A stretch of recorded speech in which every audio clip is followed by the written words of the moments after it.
Olá, a partir de agora você está convidado a acompanhar conosco uma conversa com o senador Paulo Paim. E o nosso tema, panorama político.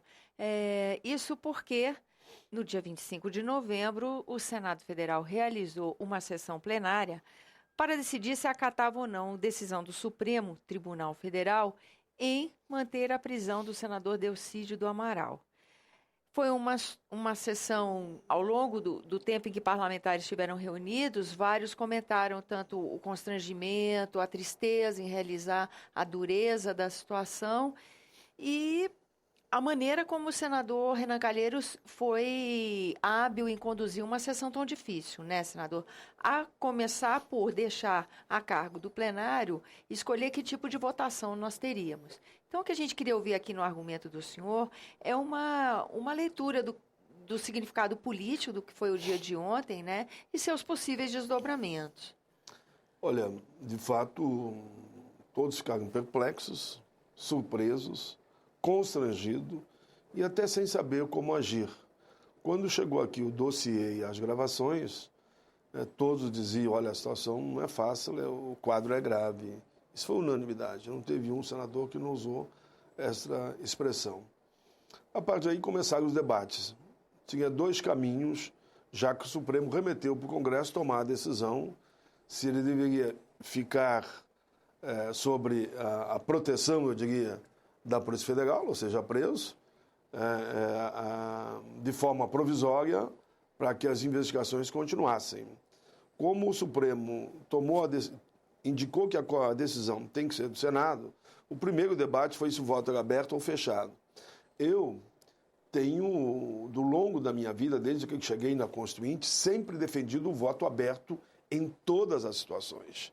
Tanto que apresentei na Constituinte, perdi, apresentei na Câmara, perdi, e apresentei no Senado. Enfim, conseguimos aprovar o voto aberto em torno da PEC 35. Então, na verdade, o voto aqui dentro é aberto para todas as situações.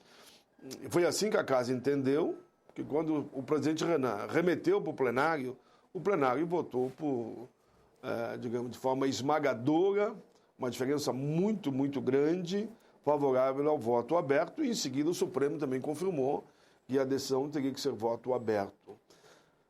Conversei com muitos senadores, todos estavam constrangidos, inclusive chegou uma nota da direção nacional do PT dizendo que não tinha nada a ver com o problema do Delcídio, que cada um, pelaquela nota, votasse com a sua consciência. Aquela nota também gerou muita reação no plenário. Aquela nota gerou reação no plenário, porque eu diria que ela não foi feliz na hora de divulgar a nota, porque era no meio da votação. Se o senador deveria ou não ficar afastado e sobre a tutela, enfim, sob a orientação da Polícia Federal. Como a nota veio num momento delicado, ela acabou, claro, influenciando, inclusive, na posição de alguns senadores. Não foi o meu caso, porque eu disse que, independente da votação, se o voto fosse aberto ou secreto, eu votaria da mesma forma. Eu não consigo ter duas posições, uma com voto secreto, uma com voto aberto. Então, qual foi a decisão tomada por mim e pelo senador Walter Pinheiro?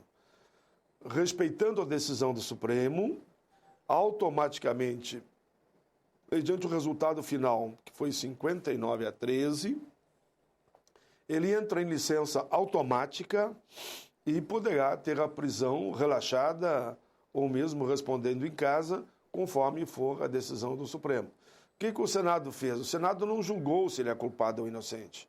O Senado apenas disse que respeitava a decisão do Supremo para que a investigação fosse feita como o Supremo estava propondo naquele momento. Essa foi a decisão.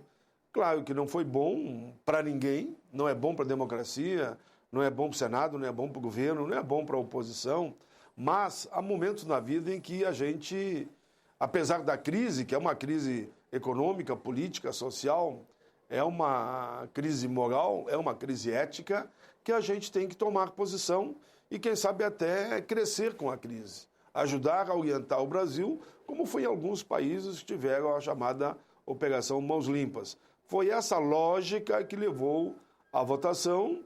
Eu espero muito mesmo que o senador Delcídio, que terá o legítimo direito à defesa, consiga provar que ele não é culpado. Isso é bom para todos. Caso culpado, absolvido. Caso Caso culpado, ele vai responder pelo que fez, né? Caso for considerado inocente, será absolvido e voltará à vida normal. Senador, e falando em vida normal, qual é a expectativa do senhor para os trabalhos aqui na casa depois desse evento? Ele repercute de alguma forma? Claro que o evento repercute, que afinal é o líder do governo, né? O líder do governo não estará mais coordenando. Provavelmente será o senador Pimentel, que vai acumular o papel de líder do Congresso e líder do governo. É um senador também habilidoso, mas sem sombra de dúvida, nós tínhamos dois habilidosos, o Pimentel e o senador Suplicy.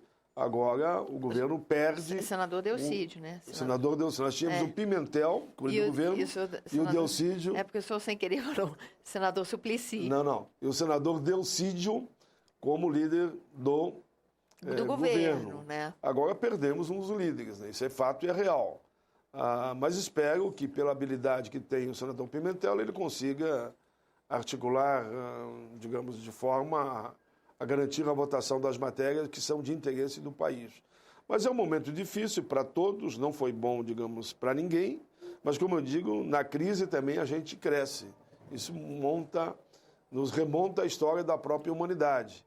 Eu espero, não esse ano, porque esse ano está praticamente liquidado, que o ano que vem a gente retome com mais força para votar temas de interesse do povo brasileiro e não só ficar num debate de impeachment e não impeachment em situação de oposição. A gente teve na semana passada a votação de vetos, foi uma sessão que o governo só se sentiu seguro, vamos dizer assim, para realizar, depois de um grande espaço de tempo tentando reorganizar a sua base. Assim mesmo, foi uma preservação dos vetos, mas foi uma coisa meio frágil esse apoio. 3 vetos foram derrubados.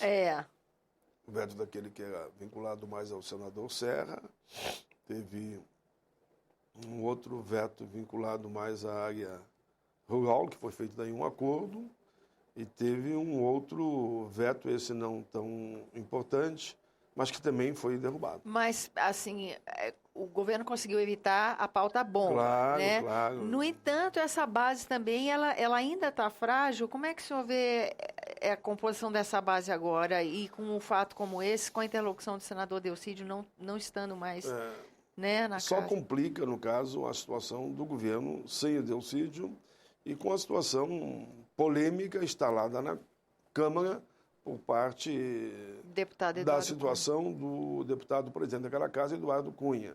Então, é um clima de muita instabilidade aqui, com esses fatos, mais na Câmara, mas também no Senado. E, como eu disse, isso preocupa a todos.